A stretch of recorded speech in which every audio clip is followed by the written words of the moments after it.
Assalamualaikum warahmatullahi wabarakatuh. Halo, perkenalkan, nama saya Diata Arlita dari kelompok 3 Latsar CPNS Kementerian Desa Pembangunan Daerah Tertinggal dan Transmigrasi Angkatan 27. Pada kesempatan kali ini, saya dan rekan-rekan saya akan membuat sebuah podcast dengan judul Berita Hoax dan Sikap Bela Negara. Namun, karena adanya keterbatasan kami di tengah pandemi COVID ini, maka podcast akan dibuat secara virtual melalui Zoom. Oleh karena itu, mari berkenalan dengan dua rekan saya yang lain. Assalamualaikum warahmatullahi wabarakatuh. Halo, perkenalkan nama saya Ahmad Saifuddin, biasa dipanggil Aep. Saya kelompok 3 dari peserta Latsar CPNS Kementerian Desa Pembangunan Daerah Tertinggal dan Transmigrasi Angkatan ke-27. Hai, saya Miko Nuki Wazania dari kelompok 3 Latsar CPNS Kementerian Desa Pembangunan Daerah Tertinggal dan Transmigrasi Angkatan 27. Oke, kita langsung masuk aja yuk ke diskusinya. Halo Mbak, selamat siang, apa kabar? Hai, selamat siang. Selamat siang, baik-baik, alhamdulillah. Udah makan siang belum ini? Bentar lagi paling. Oke, jadi belum pada makan siang ya? Kok jadi ngomongin makan siang? Mas Aep mau ngirimin makan siang ke sini. Nah, kita bertiga kan udah lengkap nih ngumpul di sini semua. Oke, jadi mau membicarakan apa nih topik yang sedang hangat sekarang gitu?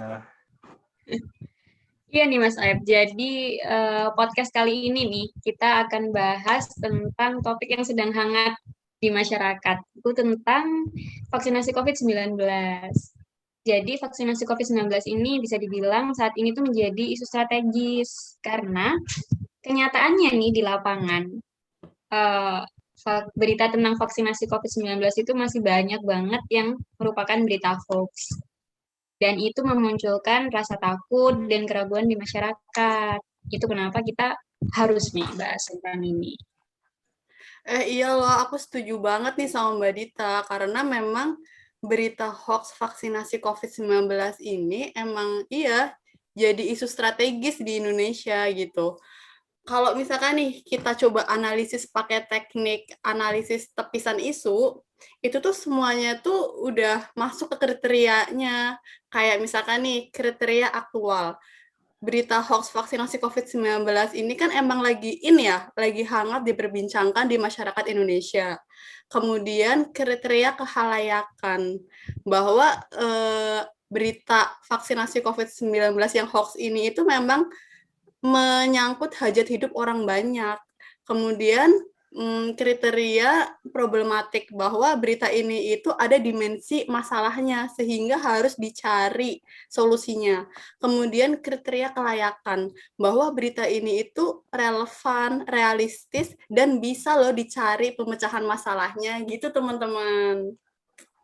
Nah, iya memang sih saya juga sering melihat atau mendengar berita-berita yang tentang vaksin yang berseliweran di dunia maya. Padahal narasi yang diangkat sama sekali tidak masuk akal. Kayak ada yang mengalami kelumpuhan setelah divaksin, ada yang pingsan, ada yang katanya bisa lebih mudah terserang COVID-19 setelah divaksin.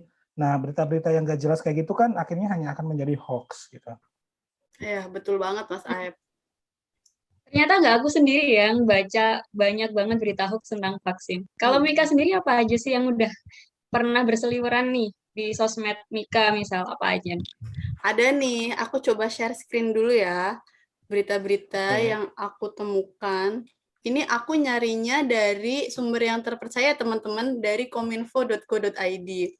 Ini ada berita pertama, judulnya video warga pingsan usai vaksin COVID-19 di NTT. Ini nggak benar ya teman-teman, faktanya video ini tuh adalah video simulasi pelaksanaan vaksin di NTT. Kemudian yang kedua ada berita hoax, vaksin COVID-19 buatan Pfizer berbentuk vape. Ini juga nggak benar. Ini tuh sebenarnya adalah bungkus vape yang kemudian ditempelin stiker vaksin COVID-19.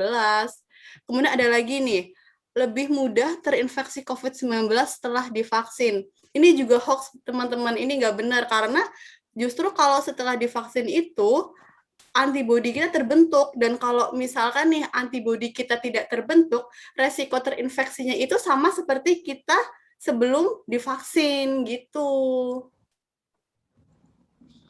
Oke. Oh, iya sih, saya juga sedikit baca tentang fakta-fakta di Halodoc ya. Jadi yang saya temukan itu yang pertama, vaksin COVID-19 itu tidak membuat seseorang itu akan terjangkit COVID-19. Jadi ya memang untuk menghindari COVID-19 itu ya tidak ada cara lain gitu dengan divaksin. Gitu. Memang ada cara lain selain divaksin, kita belum tahu juga kan, jadi mending kita ikut anjuran pemerintah saja untuk divaksin kan. Yang kedua, orang yang sudah tertular dan sembuh dari COVID itu perlu divaksin juga. Jadi tetap dia harus divaksin kalaupun dia memang pernah tertular atau terjangkit COVID-19. Terus vaksin itu bisa melindungi tubuh kita dari infeksi COVID-19. Dan yang penting itu vaksin COVID tidak akan mengubah DNA seseorang. Nah mungkin ini hoax yang beredar yang setelah divaksin akan jadi titan, itu hanya hoax, tidak benar gitu. Itu sih.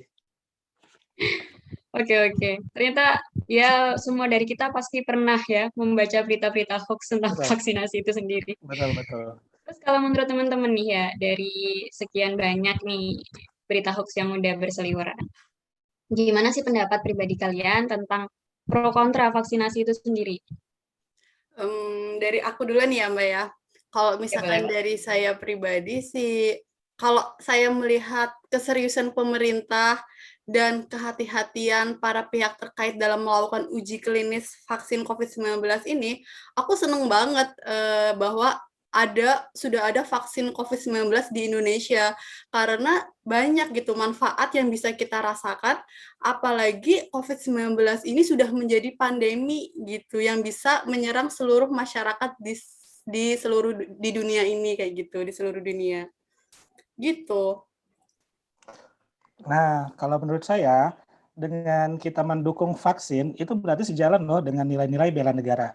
Yang kita tahu kan nilai bela negara itu ada 5, ada rasa cinta tanah air, ada sadar berbangsa dan bernegara, setia kepada Pancasila, rela berkorban untuk bangsa dan negara, dan mempunyai kemampuan awal bela negara.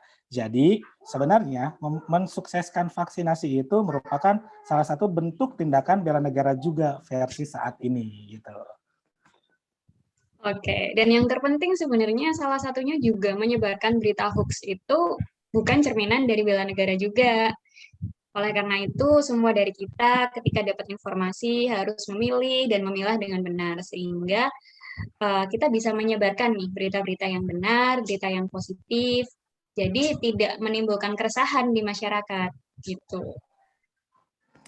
Wah, daging sekali ya pembahasan kita pada hari ini. Ya. Ada yang mau nambahin lagi nggak? Udah sih, cukup. itu aja cukup. Oke, jadi semoga pembahasan ini bisa bermanfaat untuk siapapun yang sempat mampir dan mendengarkan, serta melihat podcast sederhana kita ini ya. Baik memberikan sudut pandang tentang bagaimana sikap bela negara yang bisa kita lakukan saat ini dalam kehidupan sehari-hari, maupun informasi terkait fakta vaksin COVID-19 yang sebenarnya. Iya, dan jadi untuk teman-teman semuanya, jangan takut ya divaksin dan tetap menerapkan 3M, memakai masker, mencuci tangan, dan menjaga jarak.